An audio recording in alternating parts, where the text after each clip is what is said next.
Welcome back, everyone, to another edition of Tumor Talk. This is obviously a collaborative effort started by Lenox Neurosurgery and in conjunction with the Journal of Neuro-oncology, where we highlight recent publications in the journal looking at novel spine and brain tumor research. And so today we've gone international, sort of. We've got one international guy at least. And we're excited to have you here, Francesco, from Italy. As always, we've got Gautam Mehta from the House Clinic and the Journal of Neuro-oncology, and Jason Sheehan, like I said, will be joining shortly. John Bookvar is also on the line. He's my senior partner at Lenox Hill, and it's always a pleasure to have him here. So today we're looking at something we haven't done yet, and we're going actually into preclinical trials, where normally we focus on more clinical aspects of brain tumor treatment.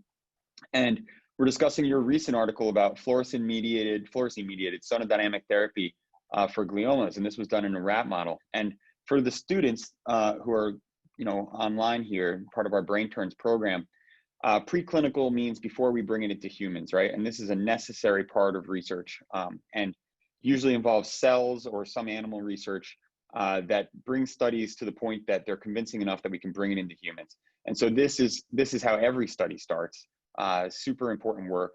And this is incredible because it's, I think, a very novel idea. So thank you, Francesco, and your team for being here. I'll let you guys introduce yourselves and share your screen and go ahead and take it over. Okay, thank you, Randy, for the introduction and for the invitation to attend this talk. It's pretty exciting. So my name is Francesco Prada. I'm a neurosurgeon. I'm based in Milan, and I will present this work that I made on Flourescein Mediated Sonodynamic Therapy in a preclinical model.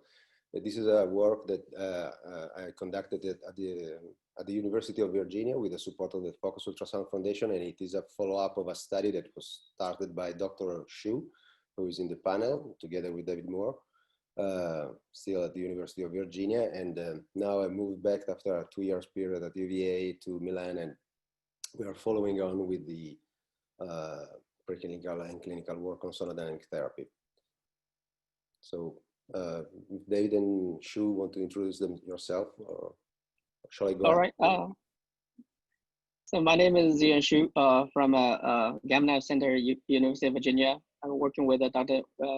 Jason Sheehan, and I was lucky working with Dr. Prada on that Fluorescein, a new sonos sensitizer treat a Rat Glioma model. And I'm Dave Moore. I'm with the Focus Ultrasound Foundation. My background's in biomedical engineering, so I helped support some of the technical work that we did on this project and some of the other sonodynamic therapy projects at UVA and that the foundation supports. Great, welcome, guys. That's great. I see Jason's here now too as well. Hi, Jason. How you doing? I'm doing well, and it's good to see familiar friends and faces even from across the water. So thanks for speaking about your research. It's marvelous. So go ahead. Thank you, Jason. Hi. Yeah, so this is a quick overview about ultrasound mediated therapy. So sonodynamic therapy, it's an ultrasound mediated therapy. When we talk about therapeutic ultrasound, there is a vast array of options that we have according to the intensity and the frequency of ultrasound that we use for therapeutic purposes. The most widely used and renowned application is the use of MR-guided high-intensity ultrasound for tissue ablation, specifically for essential tremor. But there are other bioeffects that we can obtain, especially if we use low intensity and low frequency ultrasound. We can achieve other biological effects such as neuromodulation, and when interacting with other materials such as sonos sensitizer, we can perform what is called the sonodynamic therapy. Dr. Prada? Francesco, yeah. Quick question. Has low intensity FUS been applied in any human clinical settings?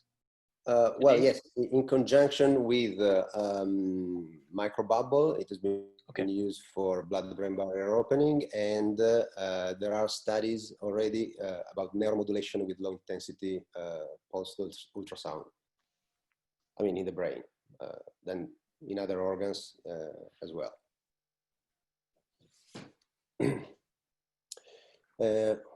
Okay, so basically, when we talk about sonodynamic therapy, we talk about also sensitizers mediated therapies, which is the use of a non-toxic chemical agent that is exposed to a form of energy.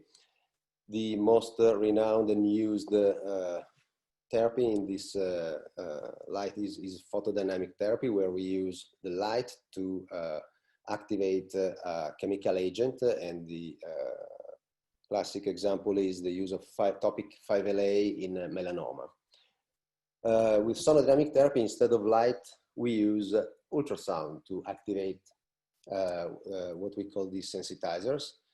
The advantage of ultrasound is that we can go deeper into the tissues. So we can even treat, we can even go through the skull, so we can treat regions located deep within the brain, because we are using a low intensity ultrasound that can travel through the skull more easily. And the important thing to note is that both aspects, the sensitizer and the ultrasound per se, are harmless. What creates the biological effect is the combination of the two. And this is specific to the location where we want to achieve a specific effect, because the sensitizer, to be a good sensitizer, need to be selectively accumulated in the target area, and with the MR-guided ultrasound, we can focus the ultrasound on a specific target. There are different mechanisms of action that are called into account, and also different by-effects. So the most widely renowned mechanism of action is the generation of free radicals. So basically, it is thought that the energy that is delivered to the sensitizer excite the sensitizer, which release energy, and then this creates free radicals through two mechanisms, which are basically pyrolysis and sonoluminescence. Also, cavitation, it's a possible mechanism. And this exerts its activity through a mechanical effect, and also through the creation again of free radicals. Hyperthermia was thought in the past to be a possible mechanism of action, but late studies proved that it doesn't make really a difference. And also, maybe Dr. Xu and they can discuss this later, they conducted some study with hyperthermia 5LA in glioma, and they didn't find any significant difference compared to standard sonodynamic therapy. So the bioeffects, as I said, the most probable and sure is the generation of free radicals that in the end can induce apoptosis and necrosis in tumor cells. But also sonodynamic therapy can exert a sort of anti-angiogenetic mechanism, as it has been demonstrated by this Chinese group, where the combination of sonodynamic therapy reduce the expression of VEGF. And very interesting as well is an anti-tumor immunological modulation. Basically, in this melanoma model, they show that sonodynamic therapy is able to sort of reactivate macrophage and dendritic cell in a melanoma model. And also we have some evidence in a preclinical in vitro study that the sonodynamic therapy is able to induce the high-grade gliomas to expose their antigens with sonodynamic therapy. So sonosensitizers, what are the sonosensitizers? So we said that these are molecules that can be activated under a certain form of energy.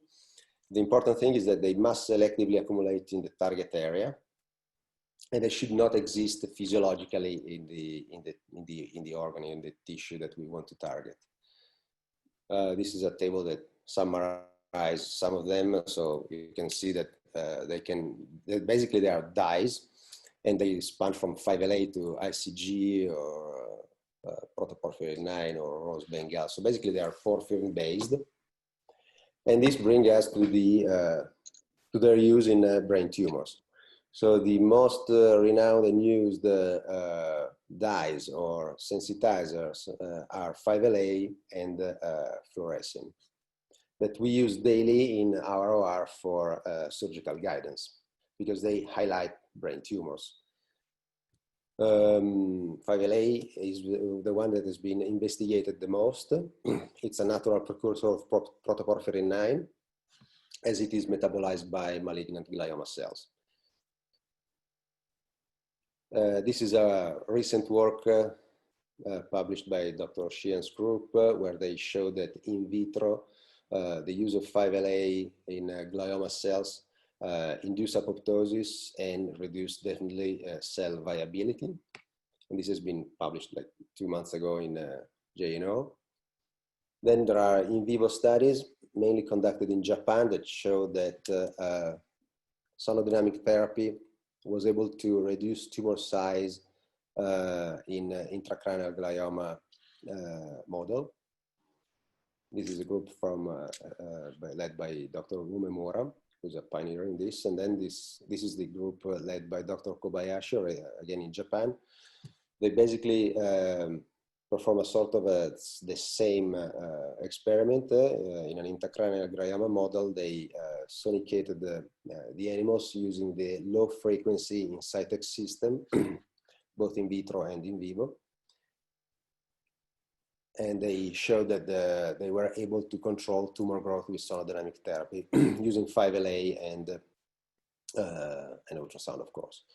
And lastly, this is a paper from from the Toronto group, led by Dr. Heinonen, where they showed again that 5LA in combination with ultrasound is able to reduce tumor growth and control tumor growth. They also tested different thermal rise conditions, and they didn't find any significant differences among those thermal rise groups. Francesco, sorry to interrupt, but at this point, is the mechanism of synergy here presumed to be the same with what you're going to talk about with Fluorescein and the 5-ALA? It's interesting to me that different drugs have the same, effect in combination with ultrasound. Well, possibly yes. The difference, as you know, is that 5LA is intracellular, whereas Fluorescein is extracellular. In the end, the interaction probably leads to the generation of free radicals. Whether they are intracellular or extracellular, they induce cell death in the end. But I mean, this study with Fluorescein is the first one. So even the preclinical evidence is, I mean, it's early. Yeah, it's early. I mean, by the results, we show that it works, but how, I mean, yeah, that's about it. That's why it's preclinical, right? Yeah. Yeah, it's really preclinical. Yeah, and the idea of using, the idea of using Fluorescein derives from the experience that was conducted by people in my hospital, where they did a couple of trial using Fluorescein, namely the Fluoglio and the Fluocertum, where they showed that Fluorescein accumulates in different kind of tumor, not only in high-grade glioma. So if it works, sonodynamic therapy can be delivered to different histotypes, not only high-grade glioma, as it can be done with 5LA. Although, I mean, 5LA can be used also to highlight, some people use it to highlight metastasis and even meningioma. But I think that's an important point, is that that what you've shown has some translatability to potentially translatable to other types of neuro-oncological conditions, including brain metastasis. That's one of the indications, is that we know that different subsets of brain metastasis will avidly express or uptake 5-ALA as well as Fluorescein. So, but I know you're getting to your your study. So that's what we want to hear. Okay, yeah. So, yeah, as I said, I mean, the idea came exactly from this translation, the possibility to move to other kind of tumor. I mean, there are some preclinical evidence showing how fluorescein is the dynamic of fluorescein in the rat brain. So basically, the radar parameters, dose and peak of administration and treatment from this paper from by Flourescein et al., which is a very interesting paper. Actually, the idea, as you can see here, to activate fluorescein with some sort of energy is not new, because this paper was published in 1931. They were trying to activate fluorescein with the X-ray, but I mean, in the end, it was the X-ray who had this sort of action. But in this paper, on the contrary, we found out that it was possible to generate free radicals activating fluorescein with ultrasound. So that's why we decided to move forward with this idea. And fluorescein, as I said, it's an ideal sonos sensitizer because it selectively accumulates in the tumor region. It accumulates in different brain tumor histotypes, and it has a sort of cytotoxic effect. So we basically used a model that was developed at UVA by Dr. Xu and Dave Moore. We use a C6 glioma cell line in Wister rats, and it was a subcutaneous model in the flank. We measured fluorescence with IVIs to be sure that there was an accumulation within the tumor, and we injected the sodium fluorescein intraperitoneally 10 milligrams per kilo, 20 minutes before treatment. For the treatment, we used a single element transducer, 350 kilohertz in frequency of center frequency, and the focal distance was 20 millimeter. And we sonicated the animal for 20 minutes with a 10% duty cycle, and we used this 3D printed crosshair in order to place the tumor in the focal spot. And we tested 3 different acoustic pressure ranging from 0.03 to 0.05 megapascal. We had, of course, controls, fluorescent only negative control, and sonodynamic therapy group with 3 pressure exposure, the focus ultrasound group only. So the tumor was inoculated at day 0. We followed the growth at day 7. We basically performed the sonication with injection 20 minutes before treatment and the sonication lasting for 20 minutes. Then the animal was followed for 7 days, and we measured daily the tumor outgrowth. And these are the results of the tumor fold increase. As you can see, the controls, of course, they grew freely, whereas the focus ultrasound group, the focus ultrasound only group, had a slight reduction in tumor outgrowth. But instead, with sonodynamic therapy, we had a good control of tumor growth, if not a regression of the tumor with the highest pressure, and this was statistically significant. Going to the histopathology, we didn't find many differences between controls and treated animals, probably because the timing of the analysis was not appropriate. Probably 7 days after the treatment is not, it's too late to assess apoptosis and necrosis induced by sonodynamic therapy. In conclusion, the growth curves demonstrate a trends that indicate that sonodynamic therapy with fluorescein improves tumor growth control. The higher the acoustic pressure, the better the outcome, let's say, with probably a higher drug activation. And there is of course the work that needs to be done in order to optimize the parameters, the timing, eventually the possibility to repeat this treatment. And moving forward, it would be great to perform some sort of phase 1 clinical trial, and of course more preclinical studies needs to be done both with 5LA and fluorescein. I would like to thank people from the Focus Ultrasound Foundation for supported this work. Neil Cassell, Cassidy, and Dave Moore, of course, and also people in the Department of Neurosurgery, Jeff Elias, my mentor, and Dr. Sheehan and Dr. Shu for their help. Thank you very much. Thank you, Francesco. That was great. That's it. Thanks a lot. Let's discuss. Yeah, well, there's a lot to discuss here. I think that, obviously it's the start of a fairly novel idea, even though, like you said, it's been around since the 30s or so. But I don't think there's a lot of people obviously pushing this right now, at least in the US. I'm not sure about globally.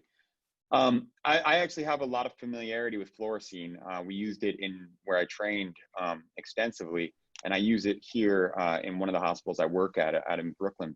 And I noticed a few things. I mean, number one, the dose you're giving of Fluorescein is very high compared to what we give in humans. Is that just because for imaging you have to go through the skin, or is that just a dose you guys use regularly? So we use 3 mg per kg in humans for microscopic viewing. Yeah, you're right. I mean, in a clinical setting for imaging, we also use half the dose that we administer to the animals here. But there were few reasons. So we made an average from what we found in the literature first, and also we were injecting the fluorescein intraperitoneally and not the IV. So we thought that maybe go up on the dose. Not all the drugs was absorbed or in the bloodstream at least. So that's why we use a slightly higher, I mean, double than normal. Yeah.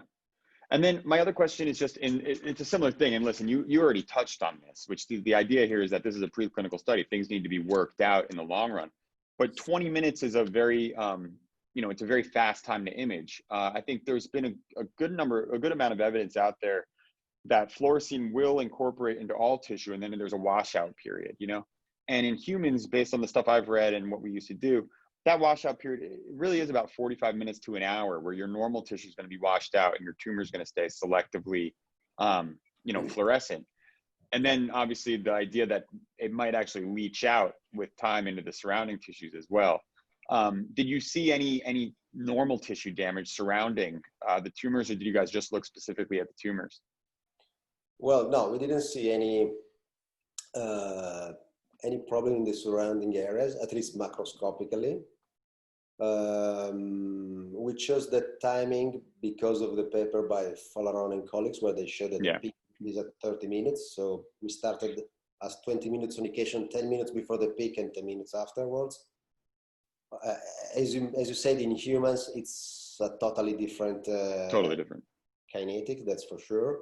No, but we didn't find any issue. So we conducted also a safety study afterwards. I don't want to spoil, but maybe we can anticipate some of the results, because hopefully we'll publish this soon as well. But so we conducted a safety study sonicating the normal brain in pigs, and we didn't find any tissue damage, nor in the meninges or in the brain or wherever. Yeah. And that was with low intensity focused ultrasound plus Fluorescein, or just with the low intensity focused ultrasound for that safety study? Focused ultrasound plus Fluorescein. It was sonodynamic therapy safety study. Okay. David, maybe you're better to ask. I'm not sure. Does this technology exist for humans right now? Could this be transferred into a phase 1 easily?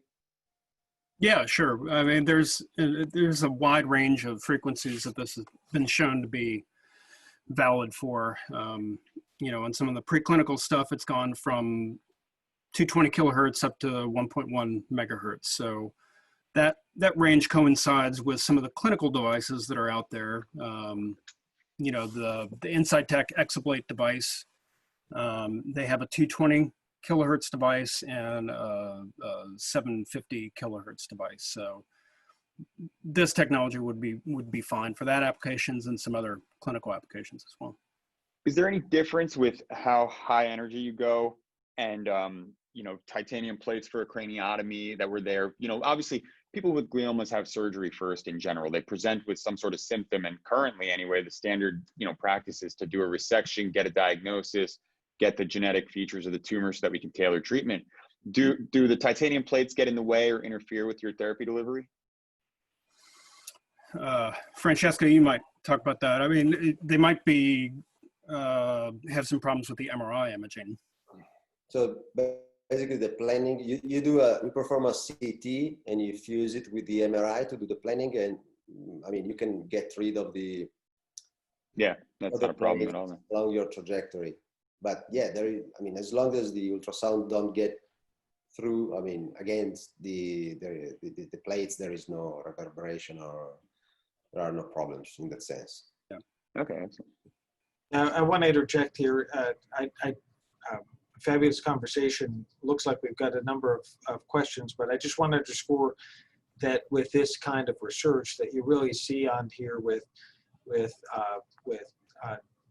Francesco and Dr. Padillo, and Dr. Moore, and Dr. Shu, that it really does take a village to do a research like this, and you've got a wide range of expertise in terms of biomedical engineering and physics and neurosurgical expertise that you just couldn't, a single expert couldn't duplicate the kind of work that you just saw. And certainly it's early phase, and there's some room for optimism here, as I think others had indicated that these are already things that are approved, and we know that focused ultrasound, at least in the neurosurgical arena, is here to stay for its other indications that are essential tremor and Parkinson's, and with additional neurosurgical indications on the horizon.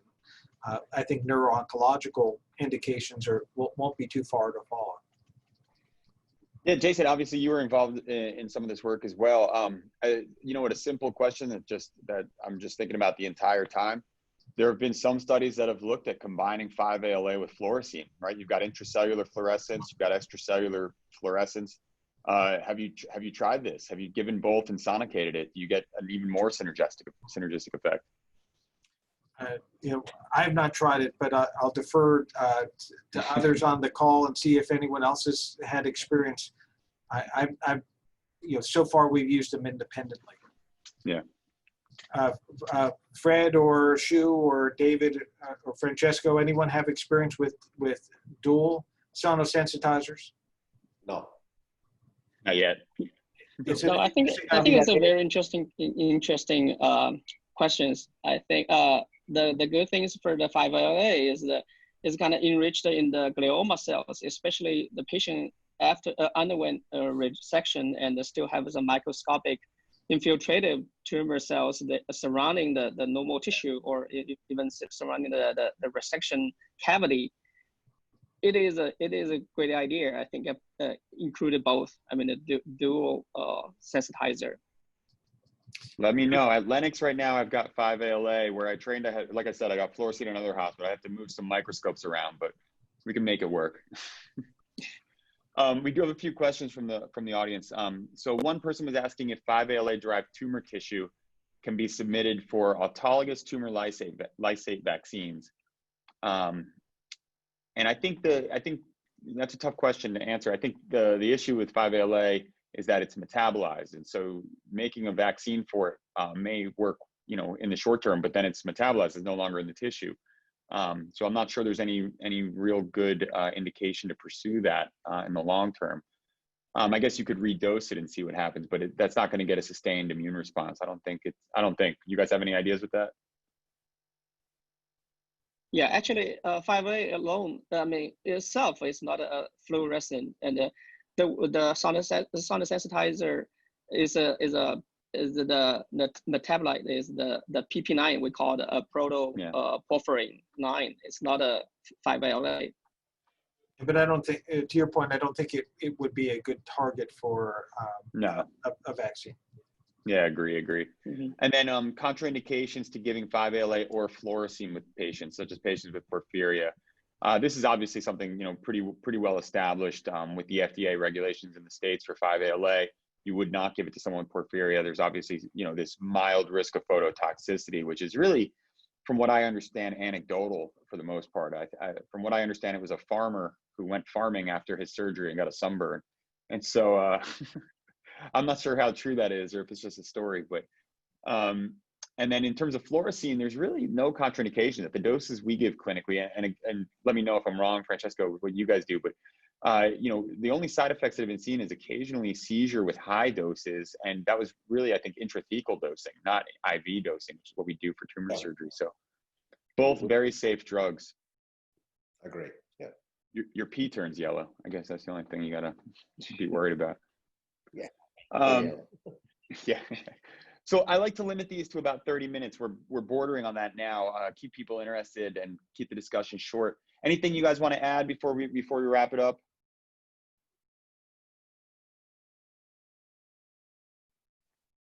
No, we're pretty good. You guys did a great job. Thanks so much for coming along. I think this is very exciting research that needs to be looked into further. I think it's a great idea.